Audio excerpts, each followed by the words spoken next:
It was a little after 7:15 a.m. when the recruits lined up inside the Advanced Urban Warfare Training Facility at Fort Bragg. The air smelled faintly of gun oil and cleaning solvent, heavy under the glare of fluorescent lights. Staff Sergeant Rick Dalton paced in front of them, boots hitting the concrete with the rhythm of someone who wanted to be feared. He liked control, and the fresh recruits gave him that, hanging on every barked order like it was gospel. Today, though, the rhythm of the room shifted when he told them a civilian observer would be joining their evaluation. The recruits traded smirks, whispering as the side door opened. Emily Carter stepped in wearing a gray long-sleeved shirt, plain cargo pants, and worn tactical boots. Her hair was pulled tight, face calm, mouvements efficients. Dalton's grin widened, sharp and cruel. He asked if she had lost her way, telling her the knitting club met on Tuesdays. The laughter that followed echoed against the steel walls, nervous at first, then louder, as the young soldiers looked for approval. The sound filled the bay but felt empty. Swallowed by the wide, sterile space, Emily didn't react. Her eyes moved across the room, tracing the outlines of the kill house, the mock windows, and the breaching doors. She noted where the shadows fell and how the sensors were wired along the ceiling. Her weight was centered, shoulders relaxed, hands loose by her sides. The kind of posture that came from years of controlled readiness. Dalton kept up his act, enjoying the attention. The recruits leaned against their rifles, laughing, confident that the stranger before them didn't belong in their world. Above them, in the control room, General Marcus Thorne stood with his arms folded, watching. The glass reflected the monitor's glow across his face. He knew that stance, balanced, quiet, alert. It wasn't the way a civilian stood. Something in his memory stirred. An image from a different place, a different war, where he had seen that same quiet focus before things went very wrong for someone else. The laughter below faded into a restless buzz. Emily remained still, her presence changing the air. The recruits didn't realize it, but the mood had already shifted. Beneath the surface of their mockery, tension built, waiting for the moment when silence would prove louder than every joke in the room. It was close to 9:30 a.m. when Dalton gathered the recruits around the mock apartment built inside the training bay. The air-powered M4S were lined up against the wall, their polymer frames marked with red tape to show they were for simunition only. He strutted like a man performing for an audience, voice echoing off the concrete walls, as he reminded everyone that this was about speed and aggression. Emily Carter stood quietly near the back, clipboard tucked under one arm. Watching the controlled chaos of the setup, Dalton turned toward her, speaking slowly, his tone dripping with false patience, explaining that they were about to demonstrate a dynamic entry, something probably a little too intense for someone who handled supply forms. The recruits chuckled on cue. He called for Private Cole Jennings to take point. Cole moved with confidence that came from repetition, not from wisdom. His stance was solid, rifle held low and ready, finger off the trigger as he waited for the command. When Dalton gave the signal, Cole flowed through the doorway, clearing corners, sweeping the muzzle across each sector with precision. The movement was good, almost perfect, and Dalton couldn't resist showing off. He called out loudly that their guest from Logistics Command was witnessing real soldiers at work, not paper pushers with spreadsheets. The laughter came again, louder this time, bouncing around the metal walls. Then it happened. Cole, feeding on the energy, turned from the door and raised his weapon toward Emily. The red laser dot from his training site glowed between her eyes. He smirked and said softly that the hostile target had been neutralized. The laughter stopped in an instant. Every soldier knew the rule. You never point a weapon at something you don't intend to destroy. Dalton's face turned red, more from embarrassment than moral outrage. He barked Cole's name, but the damage was done. The air in the room thickened, everyone waiting to see what Emily would do. Up in the control booth, General Marcus Thorne's hand hovered over the intercom switch. He was seconds from ending the drill. But something made him hesitate. His eyes narrowed as he watched the woman below. She didn't flinch or move. Her gaze stayed fixed on the rifle, tracking the way Cole's wrist trembled slightly. The pressure in his forearm, the position of his trigger finger just inside the guard. She wasn't scared. She was studying him. The recruits shifted uneasily, the silence stretching longer than seemed possible. You could almost hear their heartbeats in that still air. The weight of a single reckless act pressing down on everyone in the room. It happened faster than anyone in the room could process.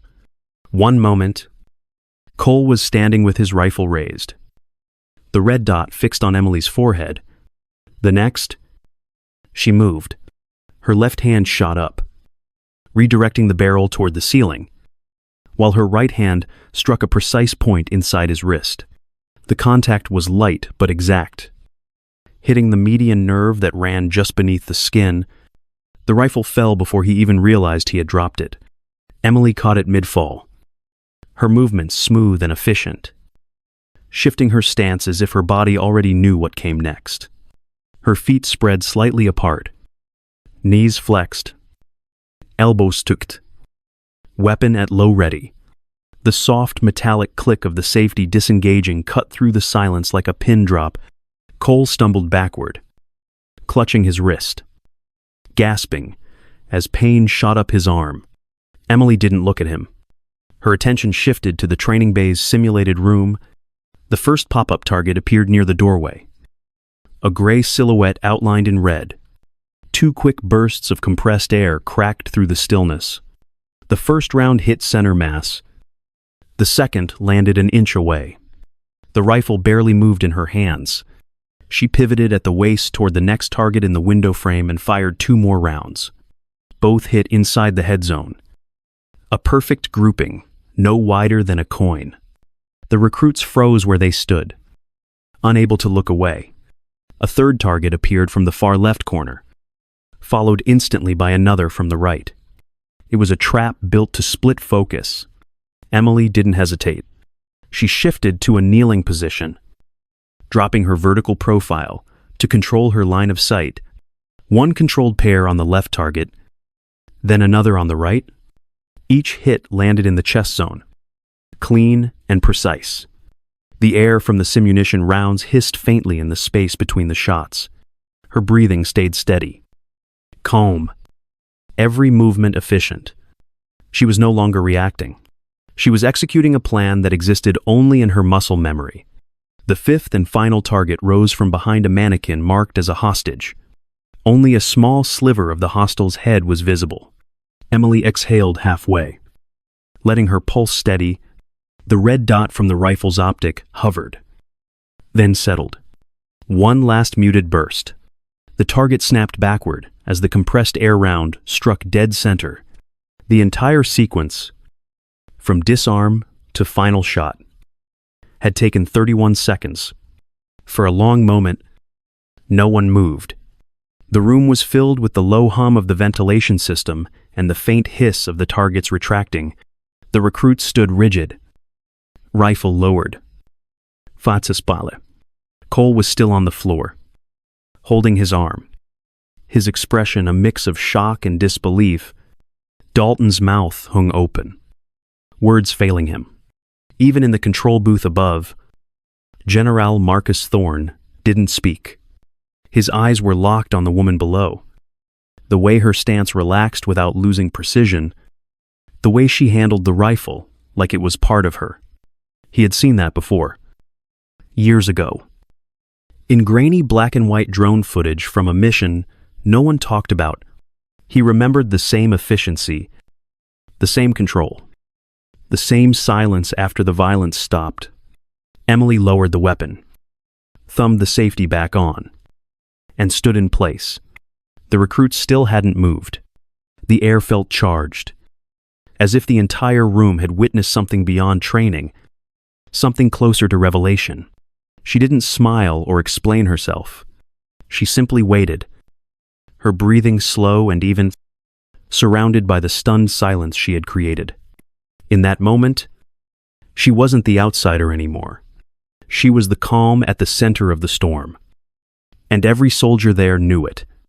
The silence after the last target dropped was absolute. Even the hum of the ventilation system seemed to fade. General Marcus Thorne stepped out from the control booth. The sound of his boots ringing against the metal gantry, every recruit straightened instinctively.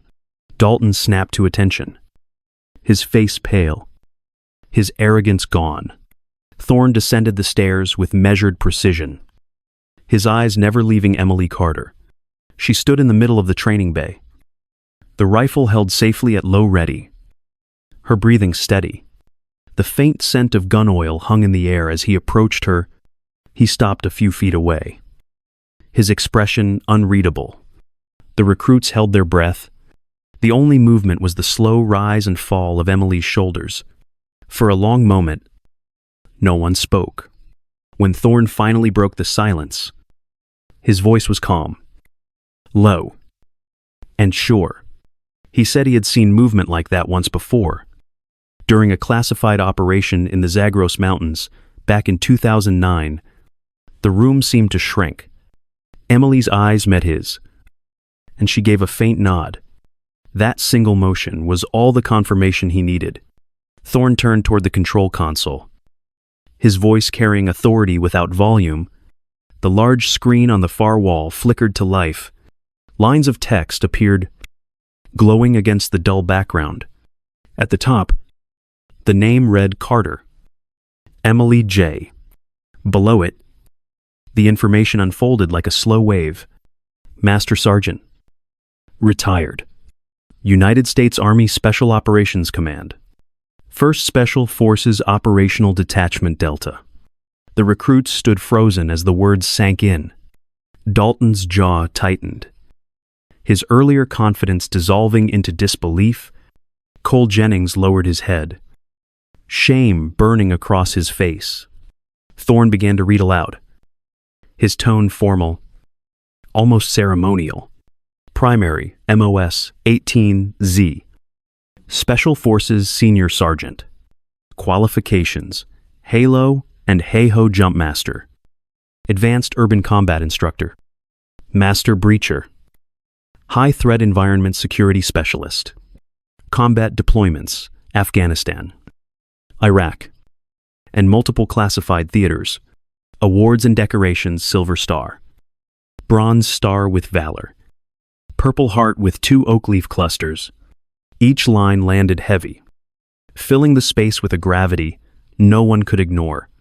It wasn't just the words, it was what they represented: decades of experience, a life lived in the shadows of dangerous places. The recruits shifted uneasily, glancing at one another, then back to the woman they had laughed at an hour ago. Their arrogance drained from them like air from a punctured tire. Thorne turned to face them, his voice sharpening as he spoke. He told them they had confused potential with mastery, noise with strength. They believed confidence made them warriors, but they had just been shown what real mastery looked like. He reminded them that the woman they mocked had cleared more rooms and seen more combat than all of them combined. Every word cut through the silence with surgical precision. Then Thorne turned back to Emily. He squared his shoulders, heels together, posture exact. He raised his right hand in a slow, formal salute. It was the gesture of one professional to another, not of rank but of respect. The recruits watched, stunned. A general, a man with stars on his collar, was saluting a retired non-commissioned officer in civilian clothes. The moment stretched, solemn and pure. Thorne's voice softened as he lowered his hand. He said it was an honor to have her there, that the soldiers before her had just learned what it truly meant to be a professional. Emily didn't smile. She acknowledged his words with a simple nod, her expression calm, but her eyes warm with understanding. For a brief second, something human flickered across her face. A quiet recognition between equals.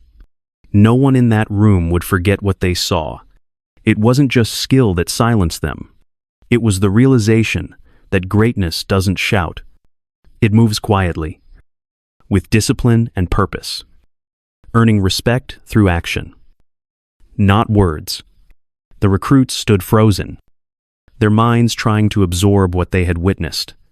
The silence that followed wasn't from fear anymore. It was reverence. The recruits were dismissed just after 1,400 hours. Their faces pale, their energy gone. The laughter and arrogance that had filled the training bay earlier were replaced by silence that felt heavier than any punishment. Emily Carter stood alone in the center of the room, the faint hum of the air system filling the void. She cleared her training rifle by the book. She removed the compressed air magazine, locked the bolt back, inspected the chamber, and then set the M4 neatly on the table beside her. Every motion was deliberate. Precise. The way a professional closed a chapter. As she turned to leave, movement caught her attention. Private Cole Jennings stepped forward from the line, standing at rigid attention. His voice shook as he tried to speak, the words barely forming. He wanted to apologize, to explain, but nothing coherent came out. His throat tightened with shame. Emily studied him for a long moment, her expression calm and unreadable. When she finally spoke, her voice was quiet but carried through the entire bay. Words are easy. Private. Actions are what define you. Then she walked past him without another glance, leaving the sentence hanging like a weight that would follow him long after she was gone. Over the next few weeks, the tone of the platoon changed. Cole was the first to shift. He stopped trying to be the loudest voice in the room. He started arriving before sunrise, sweeping the training floor, checking the air rifles, making sure everything was squared away before the others showed up. He volunteered for tasks. No one wanted cleaning weapons in the armory, organizing storage cages, repairing worn sling mounts. Each rifle he cleaned was handled with care, the same way Emily had handled the training weapon that day. He spoke less and listened more. The other recruits noticed, without being told. They began to follow his lead.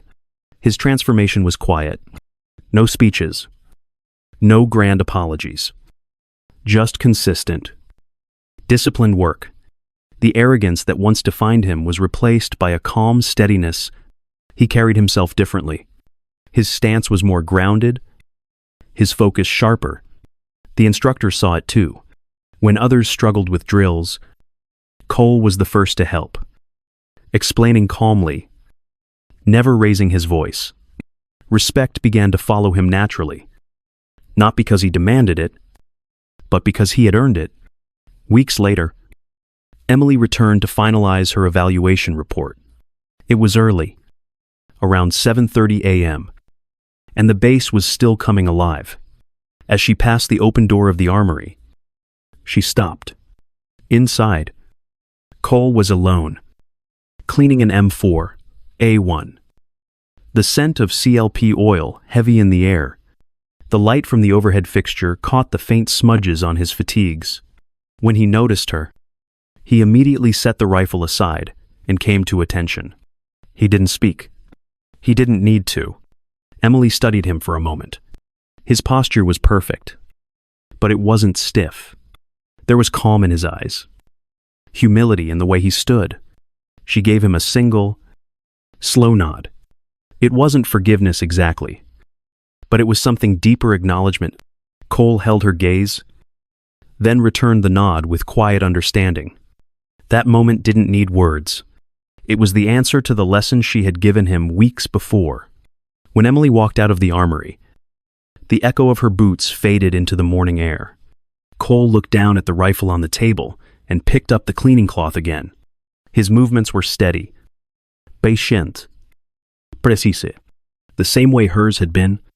For the first time, he understood what it meant to be a professional, not because someone told him, because he had lived the difference. Years passed. After that day in Training Bay 7, the story of what happened didn't fade like most rumors do. It grew keter, steadier, spreading through the base, not as gossip, but as a lesson. Soldiers called it the Carter Protocol. It was mentioned whenever arrogance met a wall of competence. When someone forgot the difference between confidence and discipline, instructors used it as an example in safety briefings and leadership courses. Even the youngest recruits knew the phrase before they finished their first week. The Carter Protocol meant one thing: respect the quiet professional. On the main bulletin board in the training division, there was a single photo pulled from the security footage. It showed Emily Carter in a kneeling position, rifle locked into her shoulder. Form perfect. Her posture was balanced, calm, efficient. Beneath the image, a simple line had been typed and laminated: "The standard is the standard. Master Sergeant U. J. Carter. 31 seconds. No one ever tried to take it down. The frame stayed polished. Recruits stopped to look at it before every live drill. Some nodded. Some didn't say a word. But all of them understood. The event became part of the base's DNA. New soldiers arriving from basic training were told about it during orientation. They learned that the woman in civilian clothes had once been Delta Force. They learned how she turned a moment of mockery into a permanent lesson about humility and precision. It wasn't told as a story of embarrassment. It was told as a story of professionalism. The instructors didn't exaggerate or dramatize it. They spoke about it with quiet respect, as if describing something sacred. Over time, the tale became less about the woman herself and more about what she represented. Cole Jennings carried that legacy more than anyone. He stayed in the Army, worked his way up, and became one of the most respected NCOs on the installation. He never raised his voice. He didn't need to. His authority came from competence, not volume. His platoon trained harder than most, not out of fear, but because they didn't want to let him down. When asked about his leadership style, he would simply say that the standard sets itself. Those who knew the story understood exactly what he meant. Cole often visited Training Bay 7 on quiet afternoons. The facility had been renamed the Carter Center for Urban Combat Excellence. A small brass plaque hung near the entrance, engraved with her name and a date. He would stand in front of it for a few minutes, hands behind his back, eyes tracing the faded marks on the concrete floor. Sometimes he brought new recruits there and told them the story. He didn't speak about humiliation or failure anymore. He talked about transformation, about how one lesson, delivered in silence, could change an entire life. By then, Emily Carter had long since disappeared from the public eye. She had returned to civilian life, her record sealed and her service quietly honored. Yet her presence lingered across the base, woven into its routines, whispered in its traditions. The true measure of her legacy wasn't the photo on the wall or the name on the plaque. It was the change she left behind in the people who carried her lesson forward. It lived in their posture, their professionalism, and in the quiet way they approached their work. That was how the base remembered her, not with ceremony or speeches, but with silence and precision, the same way she had taught them. Years had passed since that day in Training Bay 7. The walls had been repainted, the floor repolished, but the air inside the facility still carried a certain weight. The plaque near the entrance now read the Carter Center for Urban Combat Excellence. A new class of recruits stood in formation, restless and eager, unaware that the most important lesson they were about to learn had nothing to do with marksmanship or movement. Their instructor, a seasoned captain with quiet eyes and a worn uniform, waited until the chatter faded. He had once served under Sergeant Cole Jennings, and before that, he had been just another recruit in this same bay, standing where they stood now. He began the session not with commands, but with a story. He told them about the civilian consultant who had walked into this room years ago, wearing no rank and no medals. just calm eyes and steady hands. He described how she endured mockery from a platoon that didn't yet understand what professionalism meant, and how in 31 seconds, she had changed everything. He spoke of precision, control, and silence. The recruits listened, their smirks fading as the story unfolded. By the time he described the moment of realization, when a general had saluted a retired master sergeant, the room was still. The captain pointed to the plaque on the far wall, engraved with two simple words, "Never assume." He told them that her lesson wasn't about shooting faster or moving smarter. It was about something deeper. True strength whispers. True competence doesn't shout. It's proven, not proclaimed. He said the quiet professional doesn't need to be seen to have an impact. They earn respect not through rank, but through mastery. The recruits absorbed every word, shoulders squaring, posture shifting. The story had done what it was meant to do. It humbled them before it inspired them. As the recruits prepared for their first drill, the captain stepped back, watching them differently now. The hum of the ventilation system filled the space, the same sound that had filled it all those years ago. Somewhere in the rafters, the faint echo of a past rifle drill seemed to linger, a whisper from another time. The Carter Protocol had become more than a legend. It had become a standard. Outside those walls, her message lived beyond the military. It was found in the engineer refining a design that no one would ever see, in the doctor who stayed late to master a skill, in the teacher who worked quietly to change a life. The truth was simple and timeless. Real excellence doesn't need applause. It speaks through presence, through precision, through humility. As the captain looked one last time at the plaque on the wall, he felt that same stillness he had once seen in her. The room wasn't silent. It was alive with focus. And somewhere, in the rhythm of that quiet discipline, her message still echoed.